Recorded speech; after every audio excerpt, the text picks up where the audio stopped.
അതിൻ്റെ കാരണങ്ങൾ പരിശോധിക്കുകയാണെങ്കിൽ 90% കേസിലും ഗൗരവമുള്ള വിഷയങ്ങളാണെങ്കിൽ കൂടി നമുക്കത് പരിഹരിക്കാവുന്നതാണ്, പെട്ടെന്ന് പരിഹരിക്കാവുന്നതാണ്. ഫോർ എക്സാമ്പിൾ പറയുകയാണെങ്കിൽ ചിലപ്പോൾ ഇൻഫെക്ഷൻ കൊണ്ട് വരാം, ആ ഭാഗത്ത് വരുന്ന ഇൻഫെക്ഷൻ കൊണ്ട് അങ്ങനെ ബ്ലീഡിങ് വരാം.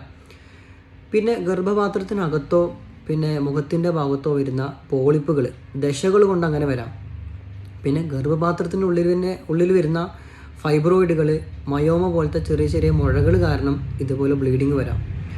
പിന്നെ ഗർഭപാത്രത്തിൻ്റെ ഉൾഭാഗത്തിൻ്റെ എൻഡോമെട്രിയത്തിൻ്റെ കട്ടി കുറഞ്ഞു വരുന്നത് കൊണ്ടും ഇതുപോലെ ബ്ലീഡിങ് വരാം. മെനോപോസ്, ആർത്തവ വിരാമം സംഭവിച്ചു കഴിഞ്ഞാൽ സ്ത്രീകളിൽ ഹോർമോൺസിൻ്റെ അളവ് വളരെ ഗണ്യമായിട്ട് കുറയും. അങ്ങനെ കുറയുമ്പോൾ എൻഡോമെട്രിയത്തിൻ്റെ കട്ടിയും കുറഞ്ഞു വരും. എൻഡോമെട്രിയൽ അട്രോഫി എന്ന് പറയും. അങ്ങനെ എൻഡോമെട്രിയം കട്ടി കനം കുറഞ്ഞ് വരുന്ന സമയത്ത് അവിടെയുള്ള രക്തക്കുഴലുകൾ പുറത്തേക്ക് വന്നിട്ട് അങ്ങനെ ബ്ലീഡിങ്